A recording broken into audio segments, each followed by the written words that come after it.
The room is dark now. Your body lies here under the weight of blankets, and the night has settled around you like old cloth. Outside, the wind moves through leaves, or perhaps nothing at all. Inside, your chest rises and falls without any decision from you. The air comes in cool, leaves warm, and goes again. There is no need to fix this, no need to make the breath deeper or quieter. It knows its own way. Your shoulders rest against the bed. Feel how they have carried so much today. The small tensions that gathered in the neck, the way the jaw still holds a little of the day's words. These things are here, and for now, they can stay. You do not have to push them away. The night does not ask you to be different. It only holds what is. Many nights you have lain like this, mind running ahead or behind, trying to hold what slips between the fingers. A worry about someone you love, a plan that refused to stay straight, an ache in the body that would not listen to wishes. These are the ordinary burdens we all carry. In the quiet hours, they grow louder. The mind turns them over and over, as if more turning might change them. Yet the turning only makes the hands tighter. Let the hands be for a moment.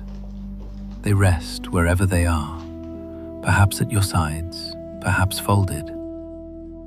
Notice the palms, how they face up or down, open or slightly curled. There is nothing they need to grip right now. The night takes care of that. It holds the house, the street, the whole world beyond your walls. Everything continues without your help. This is how it often is with the things we cannot change. They sit in the chest like stones, a decision made long ago that cannot be unmade, the health of a parent that follows its own slow path, the weather that comes or does not come, the words someone spoke that still echo. These stones have weight. You have felt them many times. They press when the light goes out, and there is only the sound of your own breathing to keep you company. The body knows this weight. It settles into the mattress more heavily on nights like these. The legs grow still.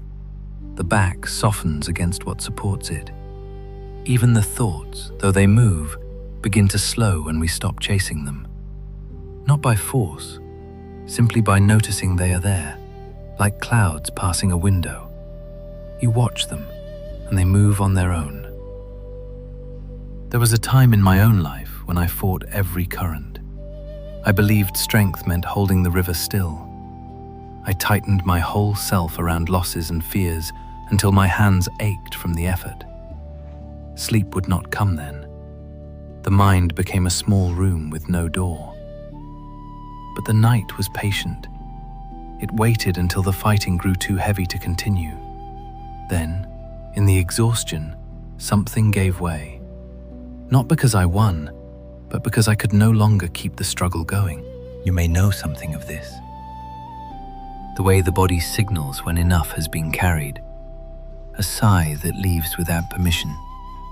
The softening around the eyes, even while thoughts still hurry. These are small kindnesses the body offers. It reminds you that life moves whether we approve or not. The heart beats, the blood flows. The world turns on its axis far beyond any single life. Imagine for a while the vast dark outside your window. Stars, perhaps hidden by clouds, but there all the same.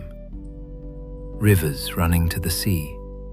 Trees standing through storms they did not choose. None of them argue with what arrives. The tree bends or loses branches, yet it remains a tree. The river meets rocks and finds its way around them. It does not stop to curse the stones. In your own life, there have been such rocks. Moments when everything felt blocked, plans that crumbled, people who changed or left, health that shifted without warning. Each time the mind wanted to push back, to demand a different ending, and each time after the pushing came the tiredness. A tiredness that finally allowed space, not solutions, but space. Right now, your breath continues, in and out. The hands remain where they are. The night holds everything without effort. This is the beginning of understanding, not a bright idea to grasp, but a simple returning to what already is. The weight of your legs, the cool air on your face, the sounds that come and go in the house or on the street. None of these need your management. I remember sitting once beside an old well in the early morning. The water lay still and dark far below. I had come with many questions, many things I wanted to control. The bucket hung on its rope, ready to be lowered. Yet for a long time, I only looked down. The surface showed my face, tired and lined. Then a small wind moved across the top of the well, and the reflection broke into pieces. When it settled again, the face was still there, but different somehow, changed by the moving of something I had not caused. This is often how it happens. The things we cannot control arrive like that small wind. They disturb the surface. We feel the disturbance in the body as tightness or heat or a quickening of the pulse. We reach for the rope, wanting to pull things back into order. But the water has its own nature. It will show what it shows. Your body knows this too. Perhaps right now a thought rises about tomorrow or yesterday. It brings a small tension somewhere. The shoulders lift a fraction, the breath shortens. Notice this without judgment. The tension is honest. It tells the truth of how much you have tried to steer the days. But the night invites another way. It says, let the shoulders settle again, let the breath find its length. The thought can stay or go. Either way, the body remains here, resting. Many people carry this weight for years. They believe letting go means giving up or becoming careless. But it is not that. It is more like opening the hand that has been clenched around a burning coal. The coal was never meant to be held so tightly. The pain came from the holding, not from the coal itself. When the fingers ease, the coal can rest where it rests, and the hand can cool. Feel your own hands now. They have worked hard. They have held tools, held people, held worries in the dark. Tonight, they can simply be. The palms soft, the fingers relaxed. There is no task they must complete before sleep. The hours stretch ahead, empty of demands. This emptiness is a gift. In it, the mind can wander without destination. Memories may come, images of faces or places. Let them. They rise like mist from the ground after rain. They do not need to be sorted or understood. The night receives them all. I think of the farmers I knew long ago. They planted seeds in soil they could not command. Rain might come or not. Sun might burn or nourish. Each season taught them again the same quiet lesson. Work the earth with care, then wait. The waiting was not passive, it was alive with attention. They walked the fields, felt the moisture in the dirt, watched the sky. But they did not argue with the clouds. You walk your own fields in this way, the field of your days, your relationships, your body. You tend what can be tended, and then there are the parts that belong to larger forces, the aging of bones, the choices others make, the unexpected turns in the road. These are the places where the hands learn to open. The breath moves on its own, slow and steady now perhaps, or still a little hurried from the day. It does not matter. It will find its rhythm without you. This is a small miracle you can rest inside. The life inside you continues, even when the thinking stops. As the quiet deepens, a memory begins to form, not forced, but arriving like the first light at the edge of the sky. It is the memory of a man who lived many years ago in a mountain village. He carried burdens much like yours. His name was not important, but his hands were strong from years of labor, and his eyes had seen both joy and loss. One day, something happened that would teach him about holding and releasing in a way he never expected. The night is still. Your body is here. The story can wait a little longer, like the breath that moves on its own. For now, simply rest in this moment. The rate of the limbs, the darkness that asks for nothing, the small sounds that come and go. Everything is allowed to be as it is. In a small village nestled between steep mountains many years ago, there lived a man named Takeshi. The houses there were made of wood and thatch, with smoke rising slow from the hearths each morning. Takeshi's home stood near the edge of the village, where a narrow path wound up toward the higher slopes. His hands were rough from years of cutting wood and working the thin soil of his small field. Each finger carried its own scars, small lines from tools that slipped or branches that fought back. Every day he rose before the light touched the peaks. He would step outside into the cold air, feel the frost on the ground under his bare feet for a moment, then pull on his sandals. The smell of pine and damp earth filled his nose as he walked to the woodpile. He split logs with steady swings, the axe biting deep into the grain, sending chips flying that smelled sharp and clean. His shoulders moved in a rhythm he knew well. This much he could control: the swing, the placement, the force. But the mountain had its own ways. Rain came when it chose. Sometimes it fell soft for days, turning the paths to mud that sucked at his feet and made the wood slippery. Other times it held back until the soil cracked and the plants in his field wilted under the sun. Takeshi would stand at the edge of his plot, hands on his hips, looking at the dry earth. He felt the tightness in his chest then, like a rope pulled too hard. He wanted the rain to come on the days he needed it. He wanted the sun to warm without burning. These things did not listen. His wife had passed some seasons before. She used to stand beside him in the field, her hands smaller but just as strong, pulling weeds with quiet patience. Now the house felt larger in the evenings. The fire crackled alone while he sat on the low bench, eating simple rice and vegetables. The taste was plain, but sometimes bitterness crept in, not from the food, but from the empty place across the table. He could not bring her back. No amount of work or wishing changed that. Takeshi had a son too, a young man named Haru, who lived in the next village over the pass. Haru worked as a carpenter, building sturdy roofs and doors for others. They saw each other when the weather allowed the mountain path to stay clear, but the pass was steep and narrow, with rocks that sometimes loosened and fell. Takeshi worried when the winds grew strong or snow began to dust the heights.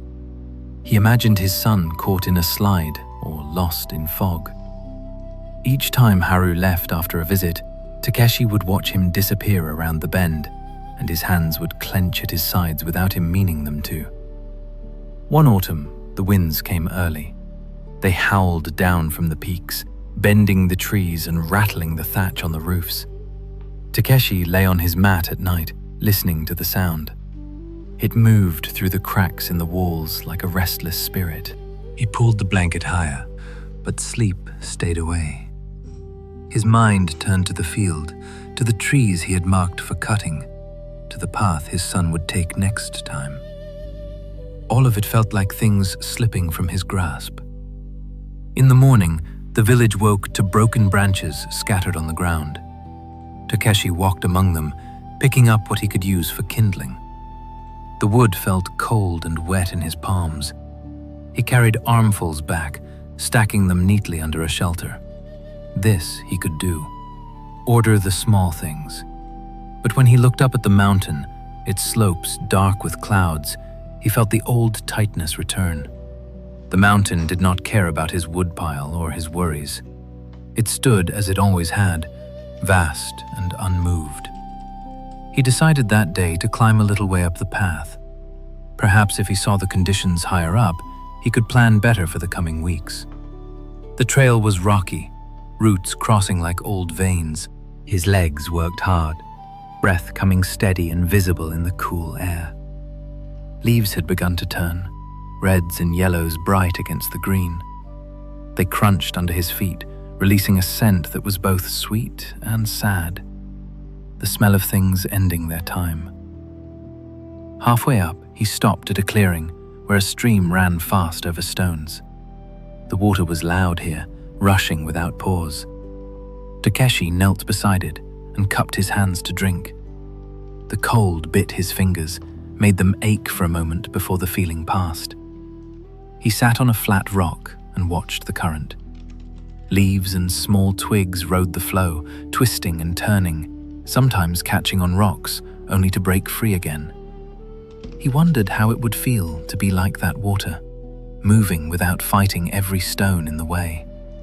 But his thoughts returned to the village below, to the repairs needed on his roof after the wind, to the letters he had not yet sent to his son, to the uncertainty of the harvest if the weather stayed harsh. His jaw tightened as he sat there. The stream kept rushing. It did not slow for his concerns. Takeshi stayed longer than he planned. The light shifted across the slopes, shadows lengthening. Birds called from the trees, their voices clear and brief. One small bird landed nearby on a branch, tilting its head to look at him. Its eyes were bright, unafraid. It hopped once, then flew off into the thicker woods. He envied its lightness, the way it moved without carrying the weight of tomorrow.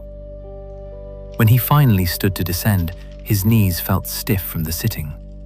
The path down was easier on the legs, but harder on the mind.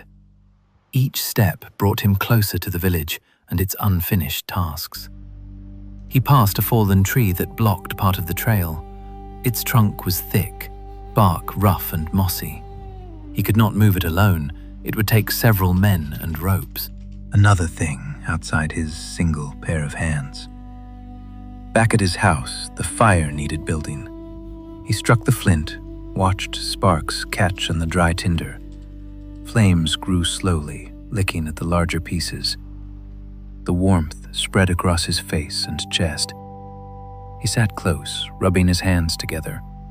The calluses were thick, familiar. These hands had built, repaired, held, and let go many times. Yet still they tried to hold what could not stay. Evening came with its quiet. The village sounds faded. A dog barked once, far away. Smoke from other chimneys hung low in the air.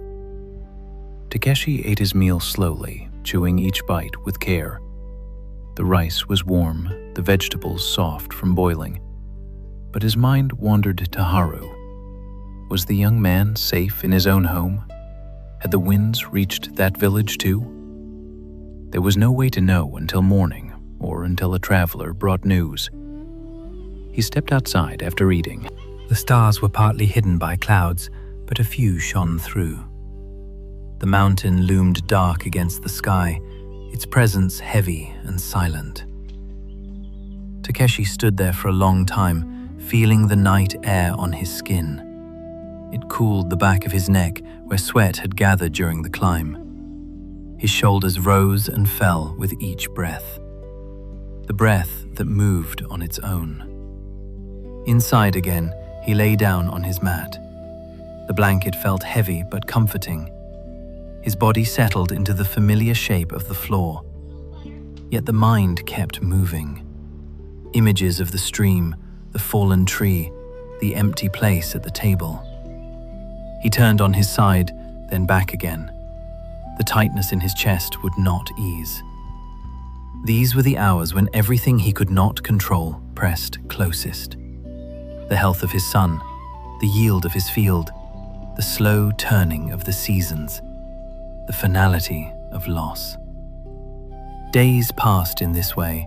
Takeshi worked his field, pulling what weeds he could find, carrying water from the lower stream when the closer one ran low. His back ached by midday, a dull, persistent pull. He straightened often, pressing his fists into his lower back, feeling the stretch. The sun moved across the sky at its own pace.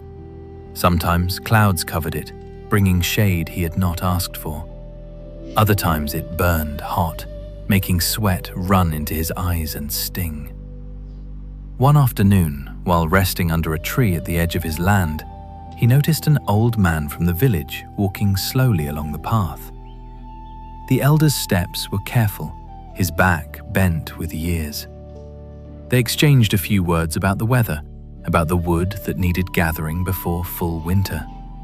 The old man spoke little, his voice like dry leaves. "The mountain gives what it gives," he said, before continuing on his way. Takeshi watched him go, the words settling in his chest without clear meaning. That night the wind returned stronger. It shook the house, making the beams creak. Takeshi lay awake, listening. Each gust felt like a question he could not answer. What if the roof gave way? What if the path to his son became impassable for weeks? What if the cold came too soon and took what little crops remained? His hands gripped the blanket edge, though he tried to relax them. The grip was old habit, the body remembering all the times it had tried to hold steady against change. The next morning, he found small damage. A corner of the thatch had loosened. He climbed the ladder with tools in his belt, the wood creaking under his weight. He worked carefully, fingers cold and clumsy at first. The repair held for now, but he knew more could come. The mountain did not promise safety. As the days shortened, Takeshi felt the weight gathering. He walked the path to the stream more often, sitting by the rushing water. The sound filled his ears, steady and unchanging in its flow. Leaves continued to fall around him, covering the ground in layers of color. He picked one up, red and veined, feeling its thin dryness between his fingers. It crumbled easily. Nothing lasted as it was. His worry for Haru grew with the colder air. A traveler brought news that the pass had seen small rockfalls. Nothing serious, but enough to make the journey harder. Takeshi pictured his son attempting the trip anyway, young and strong, but not careful enough. The image tightened his throat. He wanted to send word, to warn, to control the safety of the road itself. But messages traveled slow, and the mountain decided the speed. One evening, he sat longer by the fire than usual. The flames danced, casting shadows on the walls. His face felt warm on one side, cool on the other. The contrast reminded him of all the opposites in his life: work and rest, presence and absence, control and the lack of it. He poked the fire with a stick, sending sparks upward. They glowed bright for a moment, then vanished. The central situation had become clear in his days.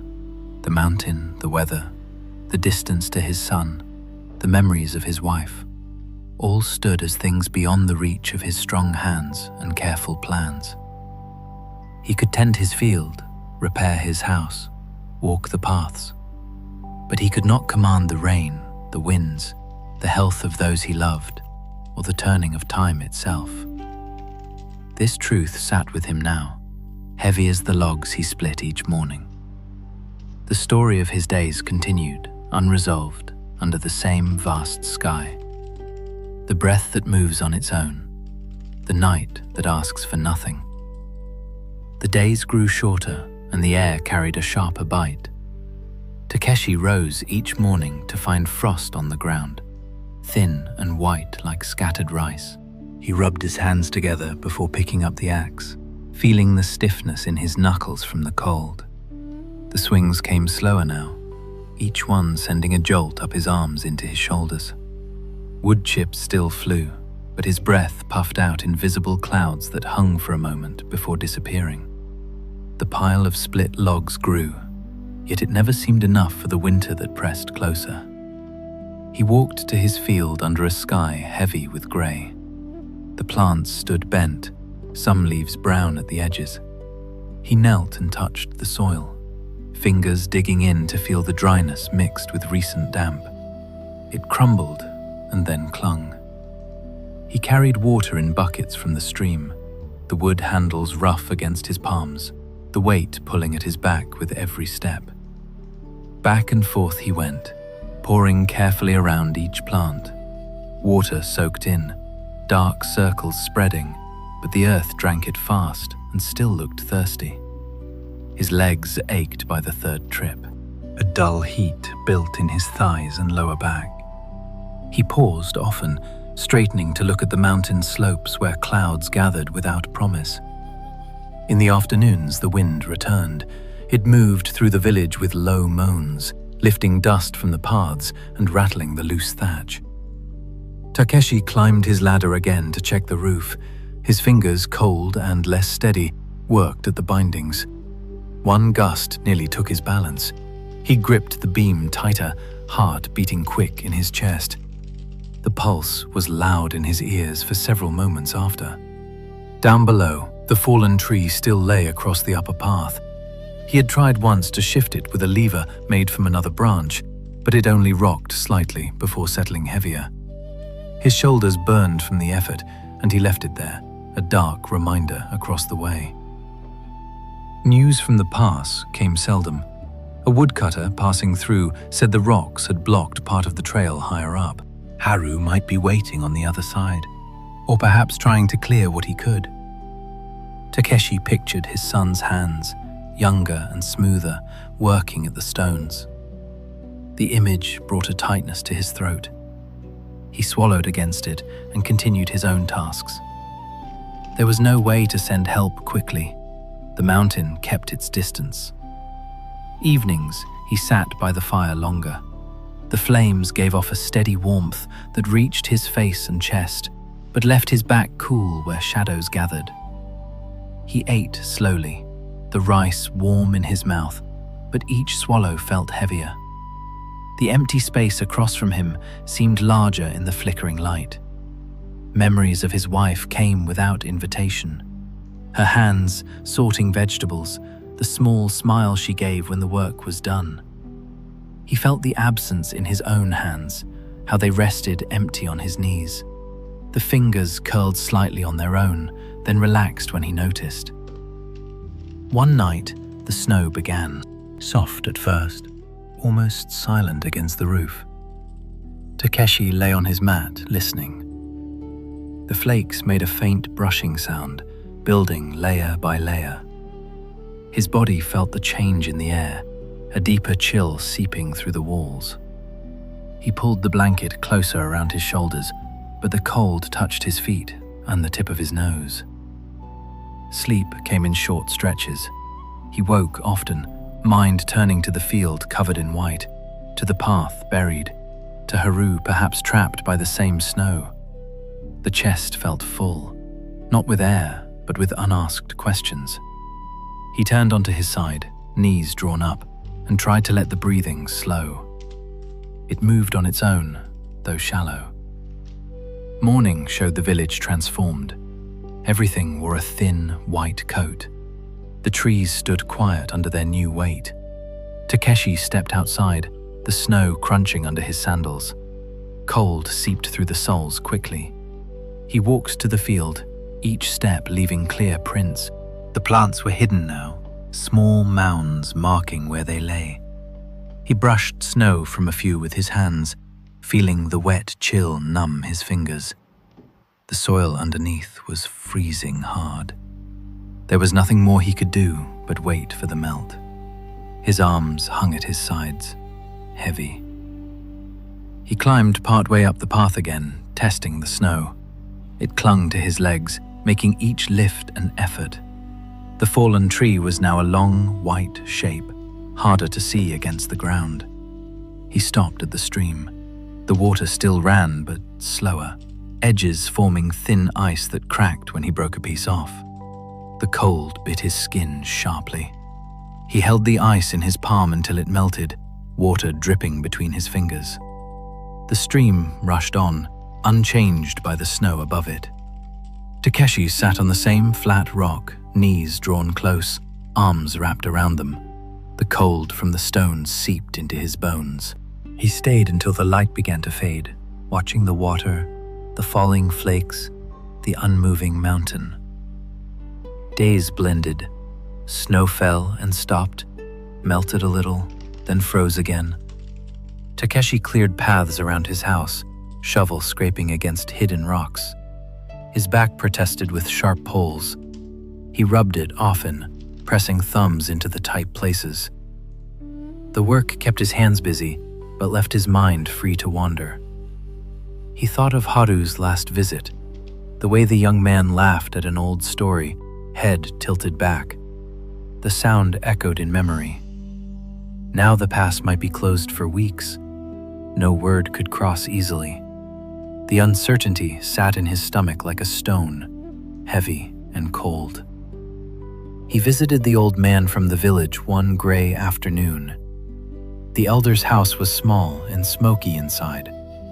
They sat near the fire, sharing tea that warmed the hands, but not the deeper chill. Few words passed between them. The old man stirred the coals slowly, eyes half closed. Takeshi felt the quiet in his own body, the way his shoulders stayed rounded forward. He left with a small bundle of dried herbs, the scent sharp in the cold air. Walking home, the snow had turned to sleet, stinging his face. He kept his head down, eyes on the path. At home, he hung the herbs to dry near the fire. The smell filled the small room, earthy and bitter. He prepared a simple meal, cutting vegetables with slow strokes of the knife. Each cut sounded clear in the stillness. Outside, the wind had picked up again, moving snow against the walls. He ate without much hunger, the food warm but the body reluctant. Afterward, he stepped out once more. The night was full dark, snow glowing faintly where it had piled. The mountain was invisible, but present, a great weight in the darkness. Takeshi stood there until his feet grew numb, feeling the small flakes land on his hair and shoulders. They melted against his skin, leaving traces of wet cold. Inside, he lay down early. The mat felt harder tonight, or perhaps his body was more aware of every pressure point. His legs stretched out, then drew back when the cold reached them. The breath came and went, sometimes catching for a moment when a worry rose sharp. Haru out there somewhere. The field sleeping under ice. The roof that might not hold through deeper snow. The wife whose voice he could no longer hear clearly. All of it pressed in the quiet hours. His hands rested on his chest, rising and falling with each breath.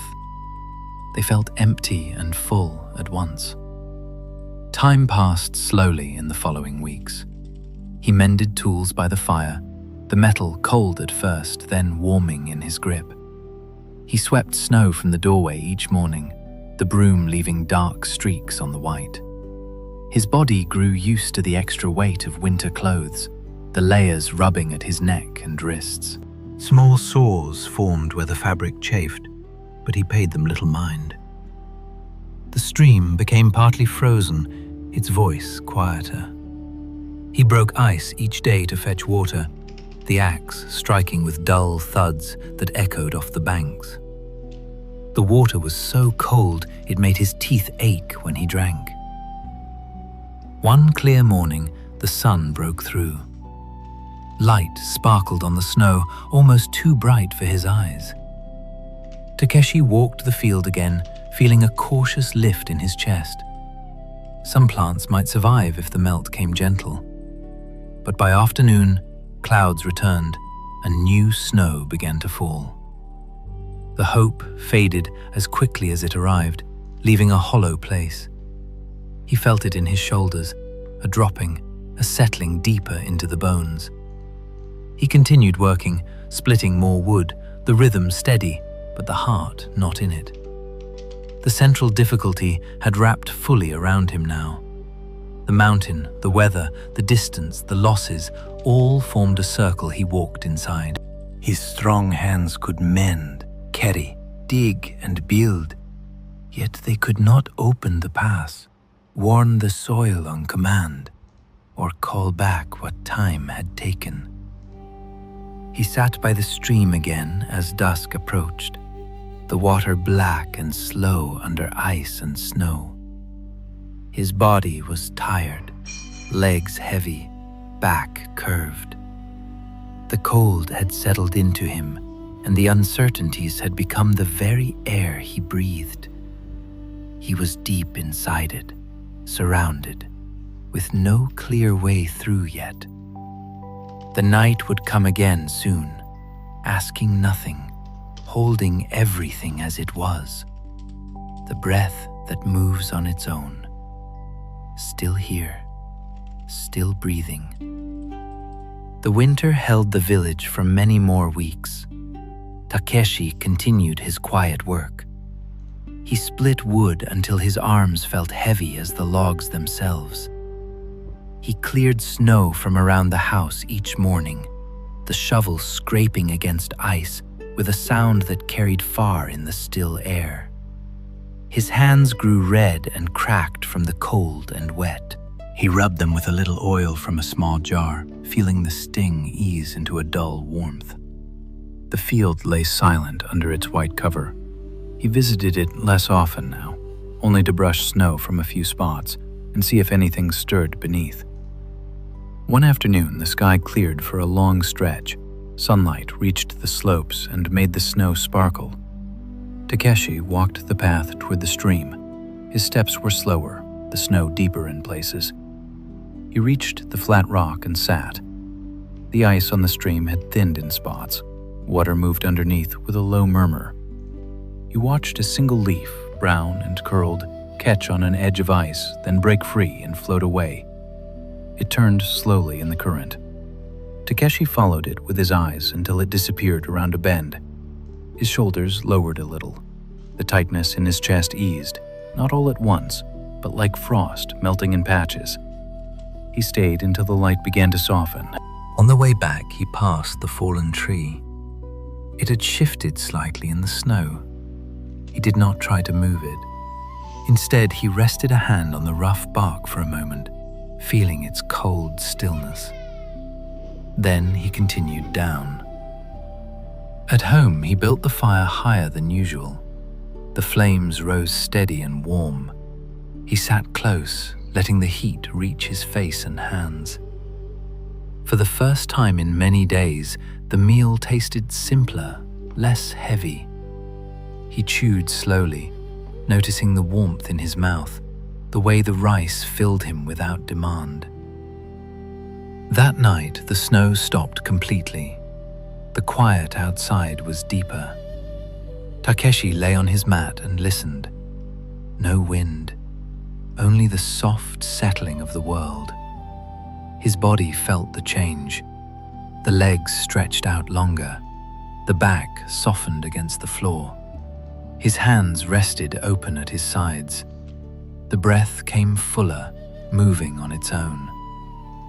Thoughts of Haru still came, but they passed like the leaf in the stream. He could not know, so he did not hold. Sleep arrived gentle and stayed. Morning brought a traveler from over the pass. The man's face was wind-burned, his coat dusted with old snow. He brought word that Haru was well. The young man had waited out the worst of the storms and sent greetings. The pass was clearing slowly. Takeshi listened without speaking much. He felt a loosening in his throat, a small space opening. He offered the traveler tea and bread. They sat together by the fire. Few words passed, but the silence felt different now. Not empty, but full of what needed no words. The days after that shifted quietly. Snow melted in patches. The field showed small signs of green pushing through. Takeshi worked with less strain in his shoulders. He repaired the roof one final time, fingers steadier. The mountain stood as it always had, but his eyes saw it without the old fight. He walked to the stream often. The water rang clearer, louder with the melt. He sat on the rock and watched the flow. Leaves and twigs still rode it, but he no longer felt the need to direct them. His hands rested on his knees, palms up. The cold air touched his face. He breathed it in. One evening, he met the old man again on the path. They stood together watching the last light touch the peaks. The elder spoke softly. "The mountain does not change for us. We change with it." Takeshi nodded once. No more words came. He returned home and sat by the fire. The flames danced low.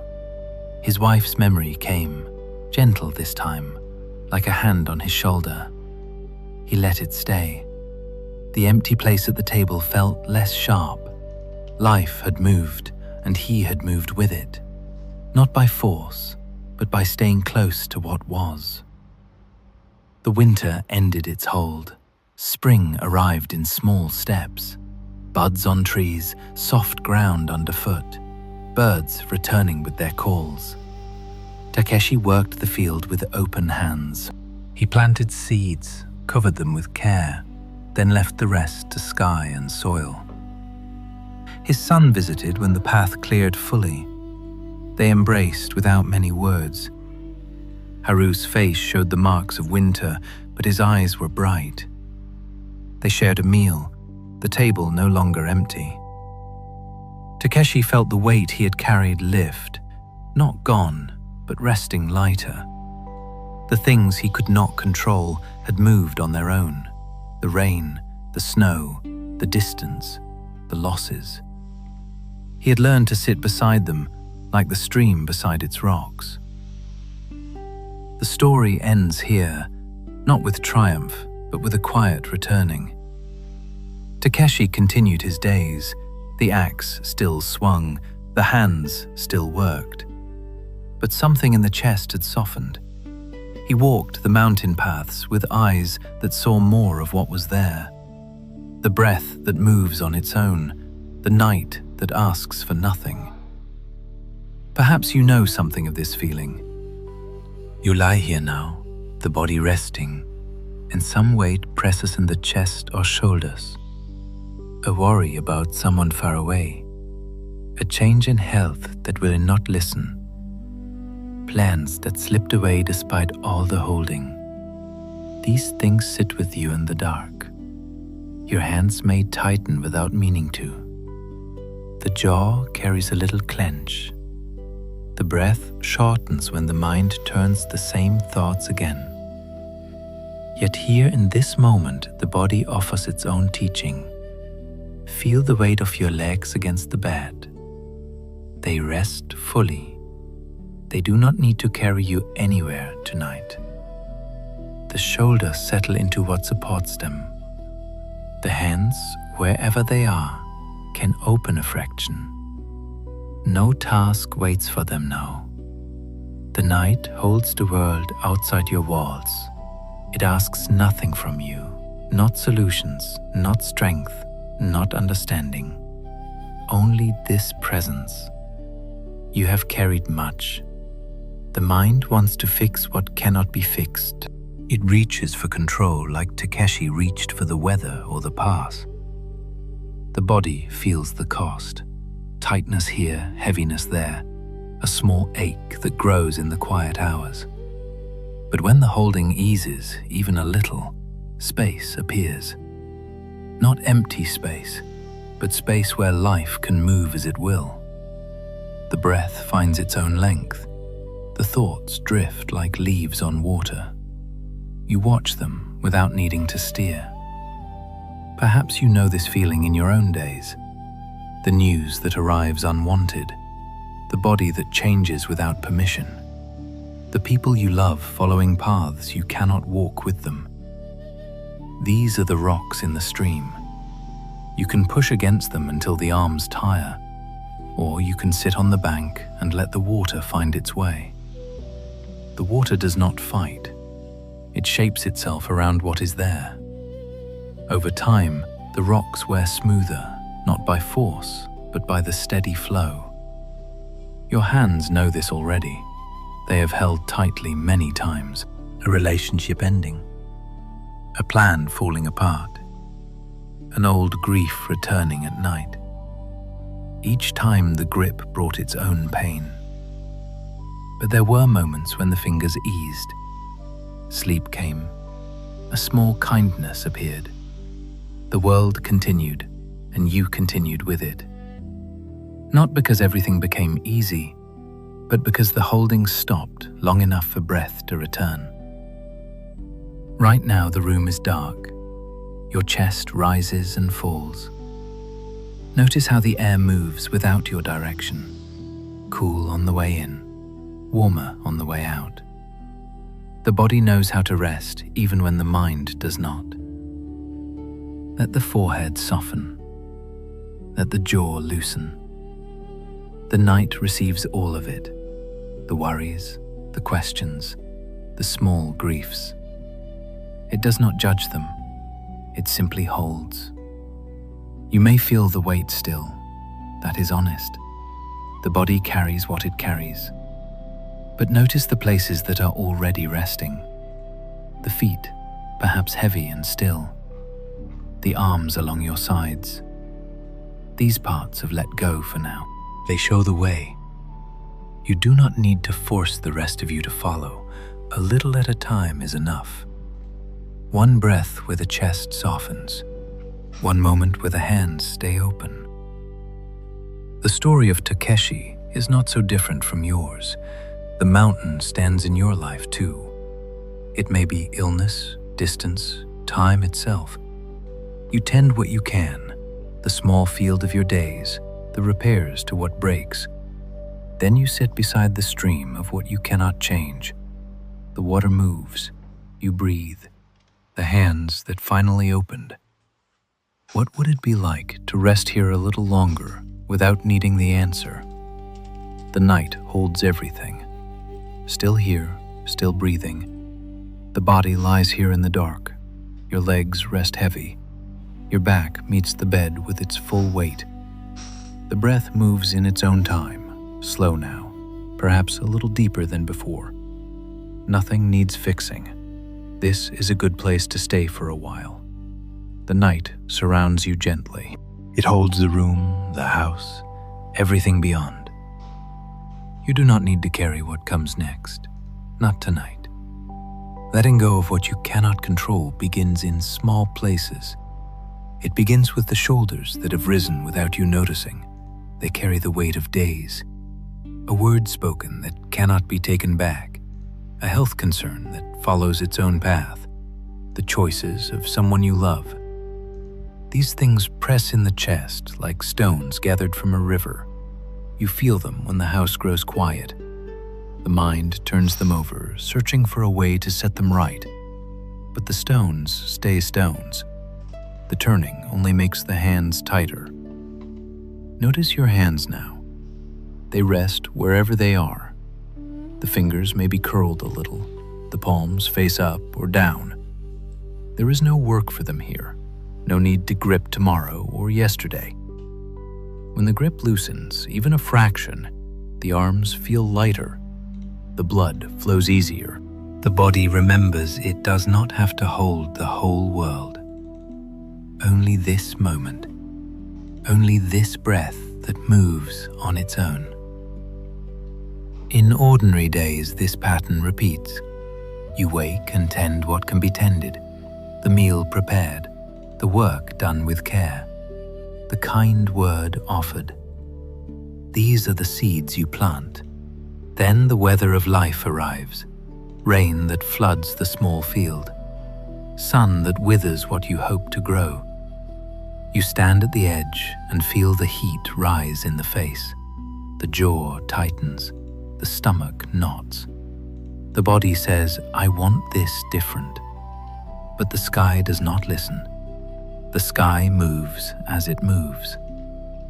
This is where many of us stay for years, pushing against the current. The mind makes plans to control the uncontrollable. More effort, more watching, more worry.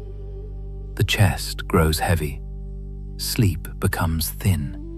The shoulders curve forward as if protecting something fragile. You know this shape. It is honest. It shows how much care lives inside you. Yet the care turns heavy when it tries to steer every river. What happens when we stop pushing? The body shows the way. Lie here and feel the legs. They have carried you far. Tonight they sink into rest. No path needs walking. No load needs lifting. The same is possible for the mind. Thoughts about what might go wrong can rise. They can drift. You do not need to follow each one. Like clouds across a wide sky, they change shape. They pass. The sky stays open. I remember days when my own hands clenched around loss. A friend whose illness I could not mend. A path I had chosen that led to a closed gate. The body grew tired from the clenching. One evening, I sat by a still pond. The water reflected the trees and sky perfectly. Then a leaf fell. The surface broke into rings that spread and faded. The reflection returned, a little different. I sat until the light left the sky. Nothing was solved, but the hands in my lap had opened. The chest felt less full. The breath moved freer. You may feel something similar now. A voice sits in the middle of the chest. It has weight. Let it have its weight. Do not add more by fighting it. The body knows how to be with what is. The heart beats without instruction. The lungs fill and empty. These quiet miracles continue while the mind races. Return to them. The rise of the chest, the fall, the small pause between. This is a door you can step through many times. Letting go does not mean you stop caring. It means you care without closing the hands into fists. You tend the garden. You water what you can. Then you sit on the bench and watch the sky. The plants will grow or not. The insects will come. The seasons will turn. You are sitting there, open and watchful, is part of the tending. It is not weakness.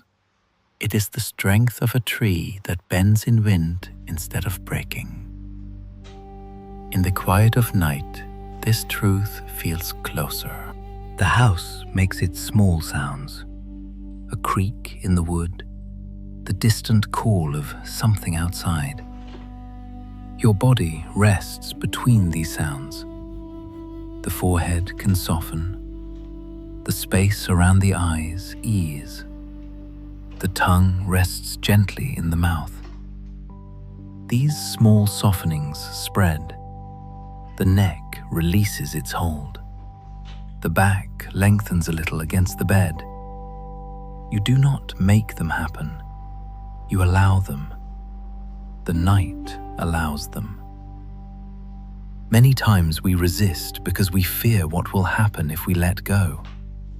The mind says, if I do not hold tight, everything will fall apart. But life has already shown otherwise. You have breathed through days you thought you could not. You have woken after nights of heavy worry and found the world still turning. The hands that finally opened, the body that kept living. This is not luck. It is the nature of things. The river finds its way. The tree stands after the storm, with fewer branches but deeper roots. Feel your own breathing again. Slow, steady. It does not ask for perfection. It does not need you to control its depth or speed. When worry rises, the breath may shorten. That is fine. Stay with it. Notice the shortness. Then notice the next breath, perhaps a little longer. No force, only attention. This gentle returning builds over time. The body learns it is safe to rest even when questions remain. The cost of holding what cannot be held is clear in the body. The tight jaw in the morning, the ache across the shoulders by evening, the mind that spins when the house is dark. These are signals. They say, you have carried enough for now. Set it down. Not forever, just for this breath. The night that asks for nothing will hold it for you. The worries, the plans, the what-ifs, they can rest too. What becomes possible when the hands open? Space appears. Space for a kinder thought. Space for sleep to come. Space to hear the small sounds of life around you. A bird outside. The wind in leaves. Your own heartbeat. These things were always there. The tight holding had covered them. Now they return like old friends. You may return to this many nights. The mind will forget and tighten again. That is ordinary. Each time you notice, you can return. Feel the legs. Feel the hands. Feel the breath that moves on its own. No judgment, only this returning. It is like walking a familiar path through the woods. At first, the way feels uncertain. With time, the feet know the ground. The body relaxes into the steps. In daily life, this practice finds its shape. You prepare a meal for someone you love. You cannot control whether they enjoy it or whether they stay healthy. You cook with care and serve with open hands. The rest belongs to them and to life. You feel the difference in your shoulders as you sit down. Less weight, more presence. The same with work. You do what is yours. The outcomes move as they will. The chest stays softer. The sleep comes easier. The night deepens around you. Your body has settled further. The arms rest quiet. The legs feel distant and heavy in a good way. This is the fruit of letting go. Not a grand change, a simple easing. The mind can wander, but it returns more quickly to what is here. The warmth under the blankets, the cool air near the face, the quiet that holds everything. Circle back to the beginning, the stones in the chest. They are still there sometimes, but you know them now. You can sit beside them without closing around them. The breath moves. The hands stay open. The night holds what you cannot. This is enough for any life. Let the body teach you again. It has carried much and asks only for rest. Give it that. Let the forehead be smooth. Let the jaw be loose. Let the chest rise and fall without effort. The worries can float. The questions can wait. You are here, still breathing.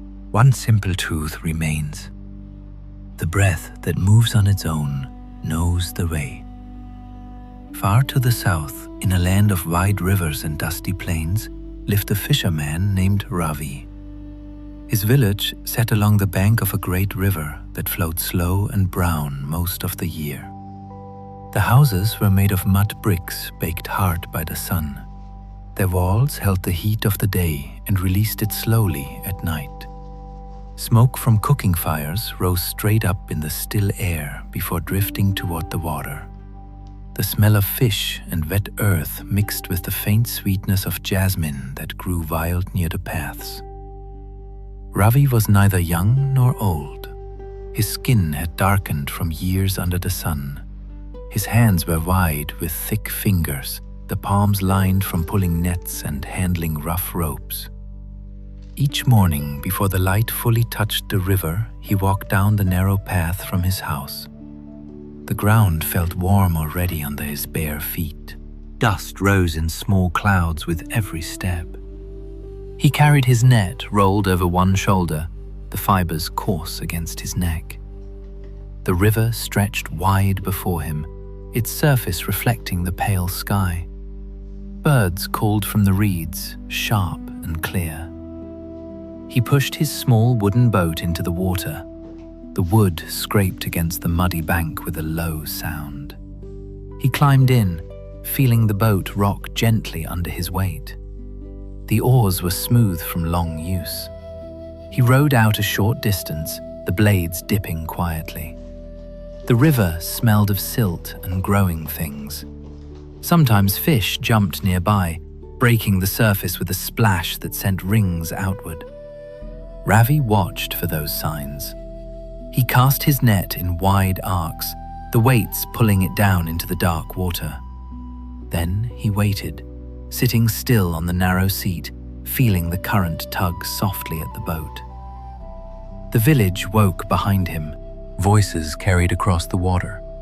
Women calling to children. The sound of pots being washed at the edge. Ravi's own house stood a little apart. His wife had died 2 monsoons ago after a fever that came fast and left slowly. Their 2 daughters lived with families in nearby villages. They visited when the paths stayed dry enough. Ravi kept the house simple, a mat, a few pots, a place to cook outside under a thatched shelter. In the evenings, he sat there alone, the fire small, the smoke rising to meet the stars. The river gave and took according to its own rhythm. Some days the net came up heavy with silver fish that twisted and shone in the sunlight. Their scales felt cool and slippery in his hands as he sorted them. Other days it came up light or tangled with weeds and branches. He would pull the mess free with patient fingers, the sun beating on his back, sweat running down his face and stinging his eyes. He wiped it away with the back of his hand, leaving streaks of dirt. These empty days tested him.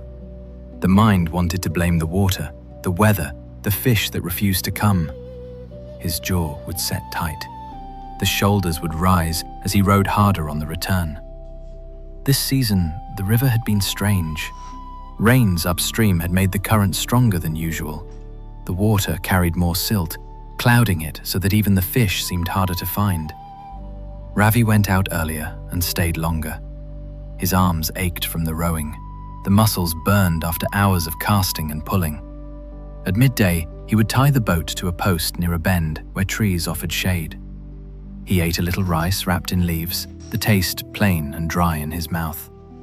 The heat pressed down. Insects hummed in the reeds. He rested his head against the side of the boat and closed his eyes for a short time. The rocking lulled him, but worries kept sleep away. He thought often of his daughters. The older one had a new child. News came slowly, brought by travelers or when someone from the village returned from market. Was the baby well? Did they have enough food if the fishing stayed poor? He could not cross the distance quickly. The paths turned muddy after rains, and the river could rise without warning. These thoughts sat in his chest while he worked. They made the net feel heavier even when empty. His hands gripped the ropes tighter than needed. The knuckles showed white for moments before he noticed and eased them. One afternoon, the sky darkened early. Clouds gathered thick and low. Ravi rowed back faster, the boat cutting through small waves. Rain began as he reached the bank.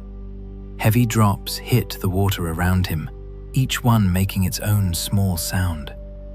He pulled the boat up high and covered his net with a cloth. The rain soaked his clothes quickly. It ran down his face and neck. He walked home with head bent, feet slipping in the sudden mud. The village paths turned soft and sticky. Children ran laughing through it, but Ravi felt only the weight in his legs. Inside his house, the rain drummed on the roof. He sat near the doorway, watching it fall. The river had risen a little already. Its color grew darker with the new silt. He rubbed his hands together slowly, feeling the calluses and the small cuts from the ropes. The fire outside had gone out. He did not relight it. Hunger was there, but distant. The rain continued long into the evening. The sound filled his ears until it became almost like silence. Days followed with more rain and then sudden heat. The river stayed high. Fishing grew harder. Ravi went out anyway. The boat moved differently in the stronger current. He had to work harder to hold position. Once the net caught on something underwater. He pulled and pulled, muscles straining across his back and arms. Sweat mixed with river water on his skin. Finally it came free, torn in one corner. He mended it that evening by the small lamp, fingers working the fibers with care. The light flickered on his face, showing the lines around his eyes. The central situation of his life had grown clear. The river would not obey his wishes. It rose and fell, clouded and cleared, gave fish or held them away. His daughters lived beyond easy reach. The rains came when they chose. His body tired from the extra effort. His mind turned the same questions in the quiet hours. He could cast the net, mend the tears, row the boat, but he could not command the water's depth, the fish's movement, the safety of the roads, or the turning of time that had taken his wife and spread his family. These things stood around him like the wide river itself. He was inside them now, surrounded by their flow, with no clear shore in sight. He continued his days. The boat went out each morning, the net cast and pulled. The sun rose and set over the plains. The village sounds reached him across the water. His hands stayed busy. His heart carried the weight quietly. The breath that moves on its own, still here, still breathing. The river flowed on, asking nothing. The rains eased after many days, but the river stayed swollen. Ravi rowed out each morning into the brown water. The current pulled at the boat stronger than before. He worked the oars with steady arms, feeling the strain travel through his shoulders and into his back. The net went out, sank, and came up with less than he hoped. A few small fish sometimes, their bodies cool and slick. He placed them carefully in the bottom of the boat. The sun climbed high, and the heat pressed on his head. Sweat ran into his eyes. He wiped it with a wet cloth that smelled of river. One afternoon, the boat drifted near a wide bend where the water slowed a little. Ravi cast the net wide. When he pulled it in, the weight felt different, heavy. His arms burned as he hauled, Fish spilled onto the floor of the boat, more than he had seen in weeks. Their silver sides flashed in the light. For a moment, his chest lifted. He worked quickly, sorting them, his hands moving with old skill. The smell of fresh catch filled the air, clean and alive. He tied the net and began rowing back. The village came into view, smoke rising slow from the houses. But as he neared the bank, the current shifted suddenly. The boat turned sideways. Ravi leaned hard on one oar. Water splashed over the side, wetting his legs. He steadied it, heart beating fast in his chest. The fish slid a little. He reached to secure them. His fingers brushed the rough wood. The moment passed. He pulled the boat onto the mud, legs sinking in. The catch was good.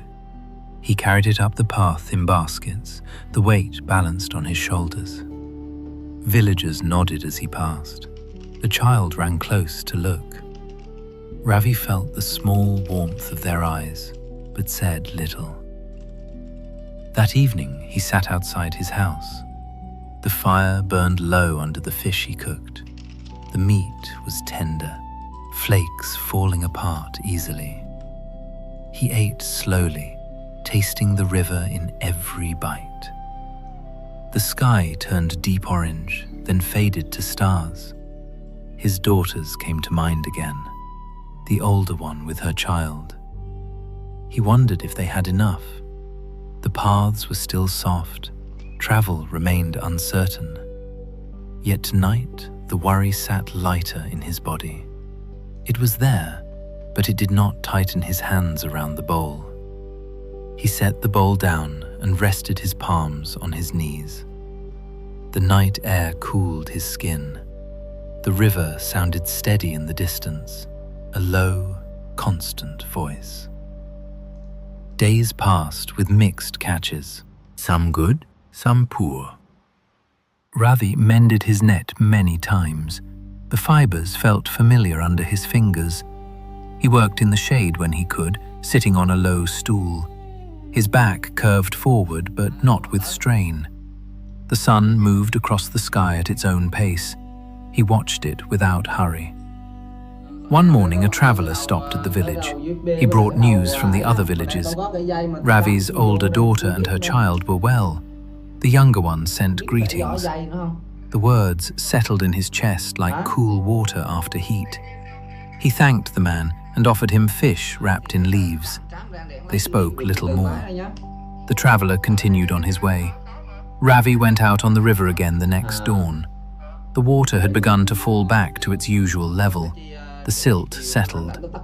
He cast the net and felt the boat move gentle under him. Fish came, not many, but enough. He rowed home with the sun warm on his back. At the bank, he pulled the boat up and stood for a long time looking across the wide flow. The river carried leaves and small branches. They turned slowly, caught for moments, then moved on. His hands hung at his sides, open. The calluses were thick, but the grip was soft. Something in him had loosened with the river's own easing. He visited the temple in the village one quiet evening. The old stones felt cool under his feet. A monk sat in silence near a small altar. They did not speak. Ravi sat nearby on the ground. The air smelled of incense and river damp. Time passed without measure. When he rose to leave, the monk looked at him once. Their eyes met. No words. Ravi walked home through the darkening paths. The stars were clear above. His steps were slow and even. The weight he had carried for seasons felt different now. Not gone, but resting where it belonged. In the following weeks, the river found its balance. Fishing became steady again. Ravi's hands worked the net with quiet skill. His body moved with the boat's rhythm. The ache in his shoulders came and went, but did not stay. He thought of his wife sometimes when the light touched the water just so. The memory brought a softness to his face.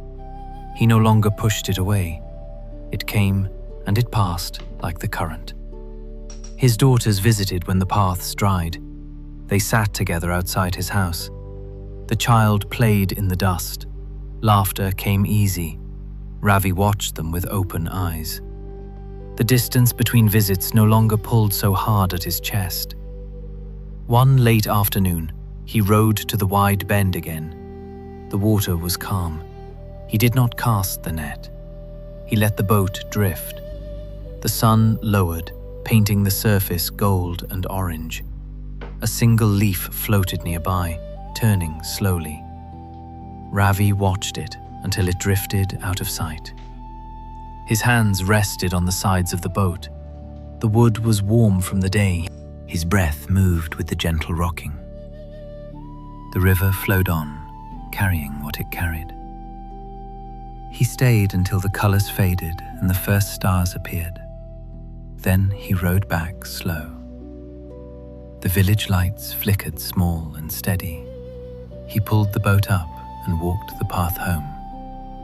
The night air touched his face. Everything was as it was. The story rests here on that single image. A man in a small boat on a wide river at dusk. Hands open, eyes quiet. The water moving beneath him without demand. The breath that moves on its own. Perhaps that image stays with you now. The body here in the dark may feel heavier, the legs sunk deep, the arms resting along your sides. Some weight in the chest has softened while listening. Not disappeared, but changed its shape. You know the river in your own life, the things that rise and fall beyond your reach. A health that follows its hidden path. Words spoken by others that you cannot call back. The slow turning of days that carry people away or bring them closer. These things flow whether your hands open or close. Feel the place where your back meets the bed. It carries you fully tonight. No need to hold yourself up. The same is true for the worries you have carried. They can rest here too. The night holds them without effort. Your breath continues in and out, cool, then warm. Notice how the shoulders have lowered a little. The jaw is softer. These small changes are honest.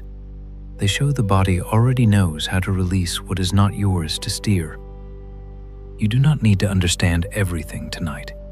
The river does not explain its turns. It simply moves. You can move with it. Tend what is yours. The small boat of your days, the net of your care. Cast it with attention, then let the water do its part. The hands that finally opened do not lose their strength. They gain space, space to feel the sun, space to sit when the current is strong, space to greet the people who arrive and to bless those who drift on. The feeling left behind is quiet acceptance, not defeat, not joy that erases everything, simply a resting. Your body shows it now. The heaviness in the legs, the slowing of thoughts. The night that asks for nothing receives you as you are. Stay here a while. Let the image of the boat on the river return if it wishes. The leaf turning, the man watching without grasping. It is enough. Still here, still breathing. Your body rests here. The legs lie heavy. They sink into the bed without effort. The back spreads its full weight against what holds it. Shoulders have dropped lower now. The arms rest along your sides or wherever they settled. Hands open, fingers soft. The night air touches your face, cool on the skin. The chest rises, it falls. The breath that moves on its own, slow, steady. No need to change it, just notice. The quiet grows around you, inside you. The house makes its small sounds. They come and go. Your body listens without trying. The forehead smooths. The space between the eyes softens. The jaw hangs loose. No words need holding there. The tongue rests. The throat open. Down through the chest. The heart beats its own pace. Not faster, not slower. Just its own. The belly softens with each breath. The hips settle. The thighs heavy. The knees relaxed. The calves and feet far away now. Warm or cool, it does not matter. They rest. The whole body here, present, safe. The night holds it all. No demand, no rush. Feel this heaviness. It is kind. The limbs have carried much today. They release now. The mind slows with them. Thoughts may still drift past. Let them. They do not need chasing. The breath continues. In, out. The room dark. Your body safe. This is enough for now. Stay with the weight, the sinking, the quiet. The night that asks for nothing. 2 stories live with you now. The man in the mountain village, the fisherman on the wide river. Their hands worked hard, their hearts carried weight. They learned the same quiet thing, not through force, through staying close to what is. You feel their lessons in your own body tonight, the loosening that comes after long holding. When we do not understand this, the cost is heavy. The shoulders stay high, the chest tight, sleep thin. Days pass with a constant push against what will not move. A sickness in someone loved. It follows its path. We argue with it in silence. Plans break. We rebuild them the same way. Words said cannot return. We turn them over until the mind aches. The body pays, tight neck, shallow breath, tired eyes in the morning. The hands clench even when there is nothing to hold. Life becomes a constant struggle against the current. The river wins anyway, but the body grows sore from fighting. This cost hides in small ways. A meal eaten without taste. A conversation half heard. Joy that passes unnoticed because the mind is elsewhere. Trying to steer what cannot be steered steals the present moment. The sun on the face, the voice of a child, the simple warmth of rest, all dimmed. The heart grows heavy with years of this, not broken, but worn. The breath that moves on its own becomes something we forget. You know pieces of this. Nights like tonight when everything feels too much. The mind spins, the body tenses. Old habits. Yet here you are, still here, still breathing.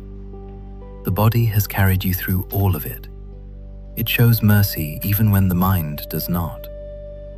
When we begin to let go, something else opens. Not all at once, in small breaths. The shoulders drop. Space appears in the chest. The hands that finally opened feel lighter.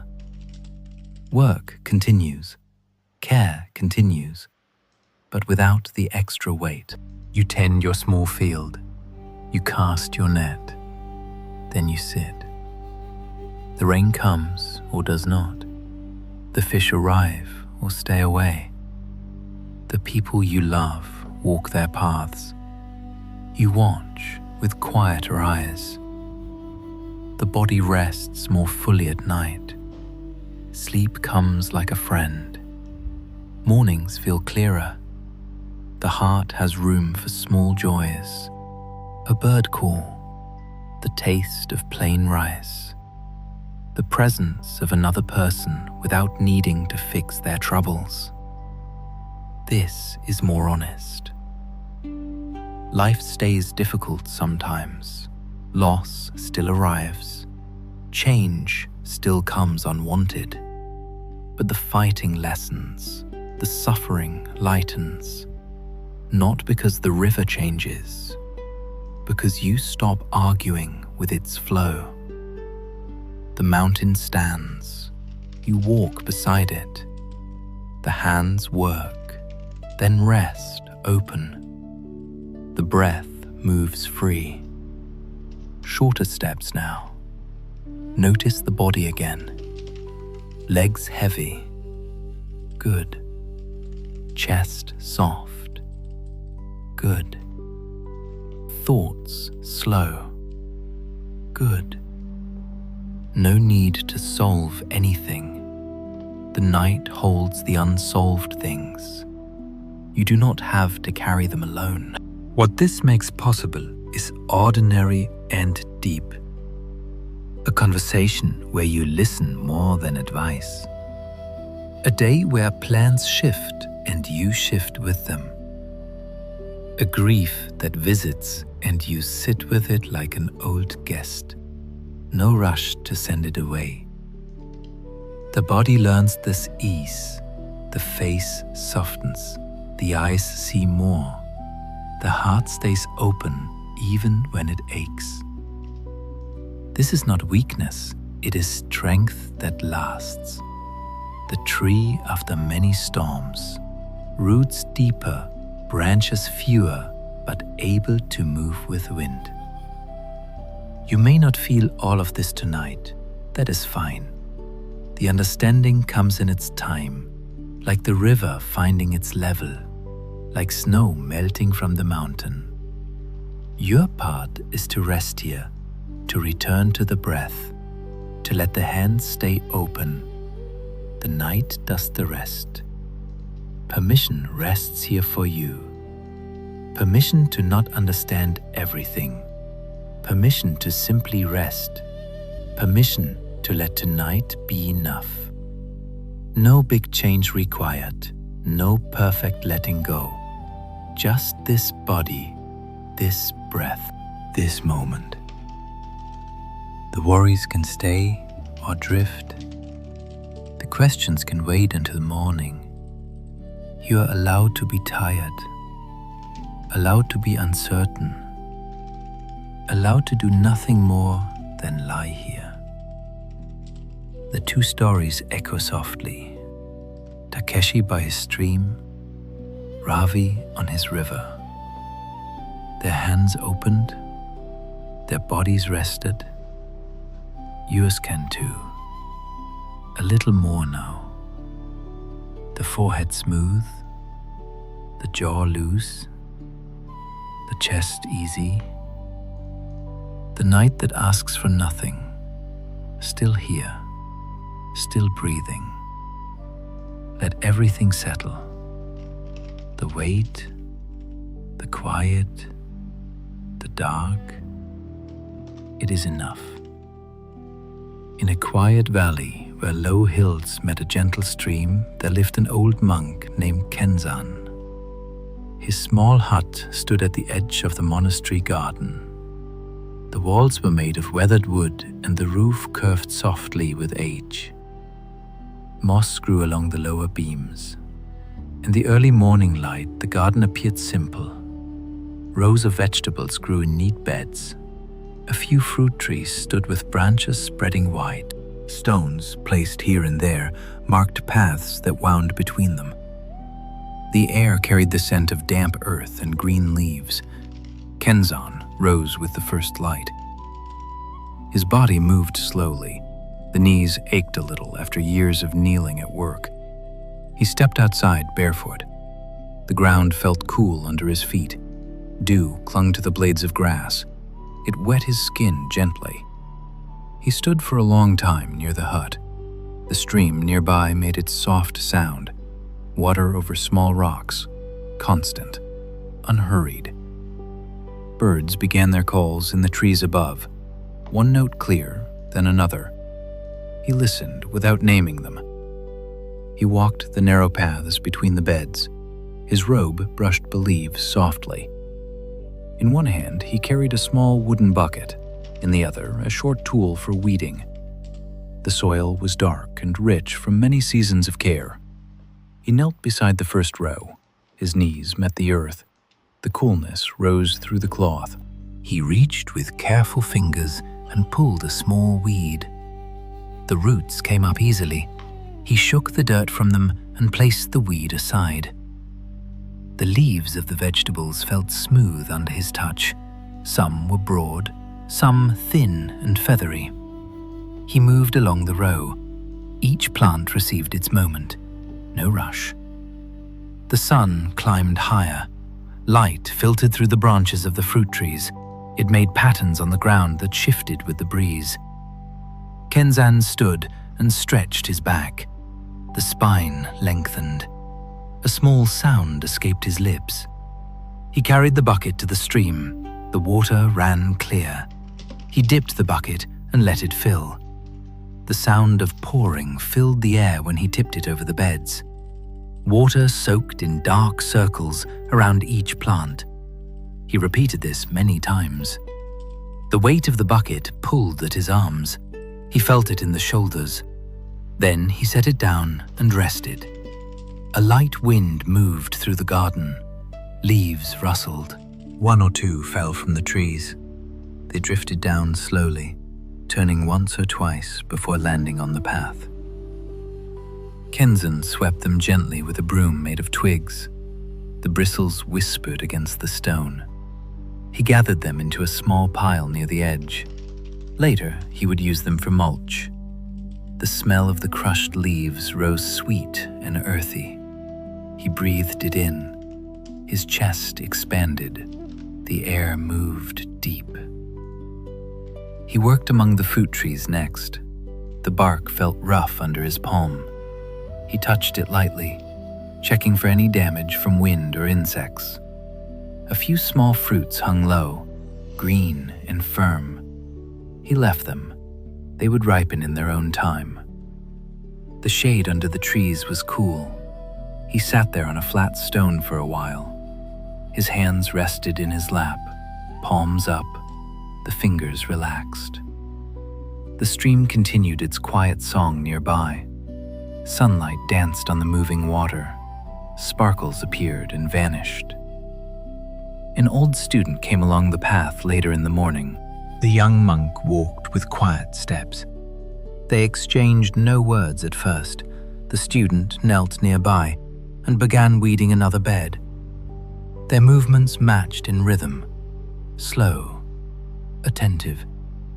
The sound of hands in soil, the occasional shift of weight. A bird landed on a branch above them. It watched for a moment, then flew off. Kenzan noticed the shadow pass over the ground. He continued his work. The student did the same. Midday, the heat grew. Kenzan moved to the shade of the hut. He drank from a simple bowl. The water tasted clean and cool. A few drops fell on his robe. They darkened the cloth, then dried slowly. He sat with his back against the wood wall. The warmth from the sun had soaked into it. His eyes half closed. The garden lay before him, green and brown and growing. The stream beyond. Nothing called for his attention. Everything simply was. In the afternoon, he returned to the beds. The soil had dried some. He loosened it with the tool. Small clods broke apart under gentle pressure. Worms moved in the turned earth. He left them undisturbed. They belonged there. The hands that finally opened worked without grasping, each motion complete in itself. The breath moved with the body, in and out, matching the pace of the work.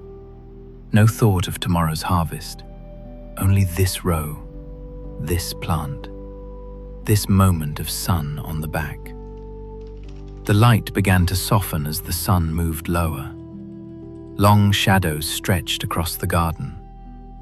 Kenzan walked the paths once more, checking each bed with his eyes. A leaf here, a stone out of place there.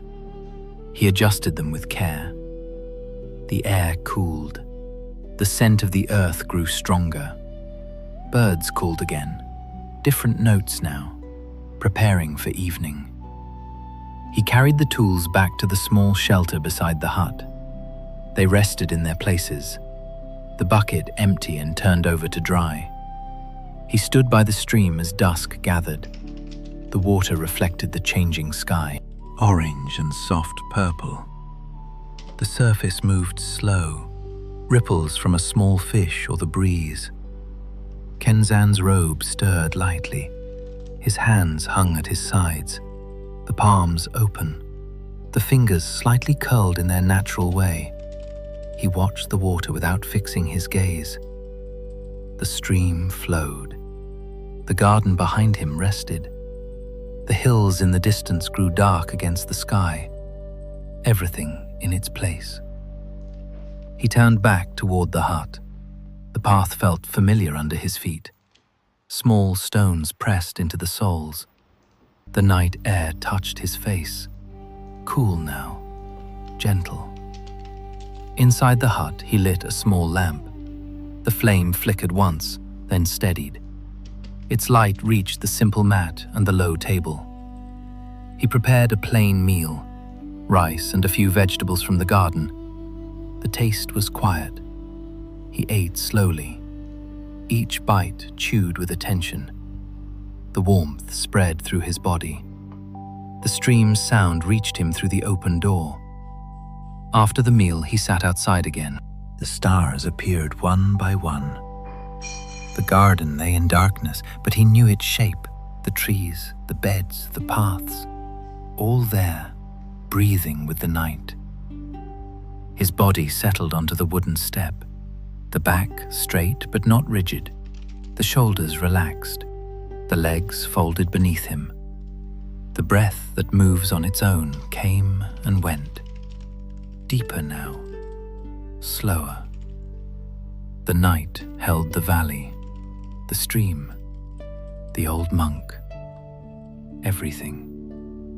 Time passed without counting. An owl called once from the hills, its voice low and round. Then silence again.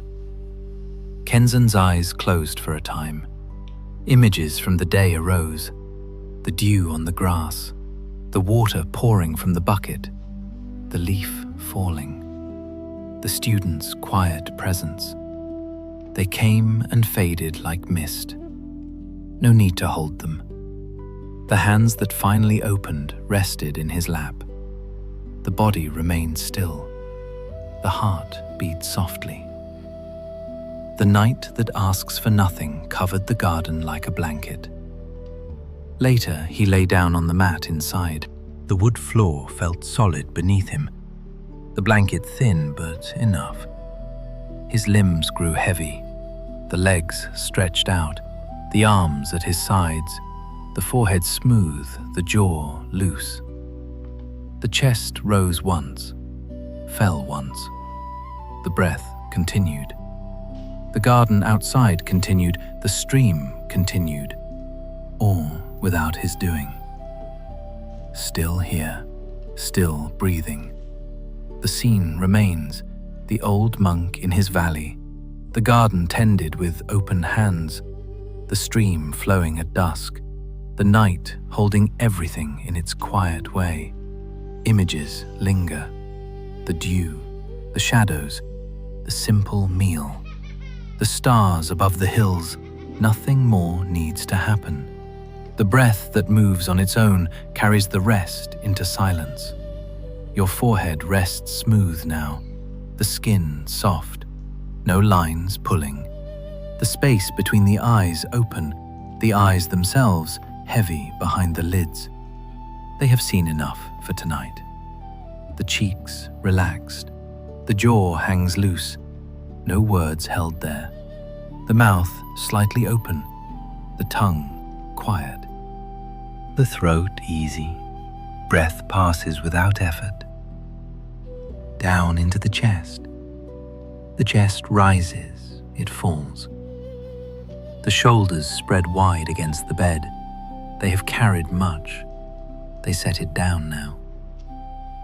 The arms rest along your sides, heavy. The elbows soft, the wrists loose, the hands open, the fingers curled gently. The palms know nothing needs holding, the hands that finally opened. The breath that moves on its own, slow, deep enough. The night that asks for nothing. It holds the room, it holds you. The belly softens with each breath, no tightness. The hips sink. The lower back meets the bed fully, no arch, no strain. The legs stretch long, heavy from the top of the thighs down through the knees. The calves rest, the ankles relaxed, the feet far away, toes loose. The whole body here, one piece, sinking, the weight honest, kind.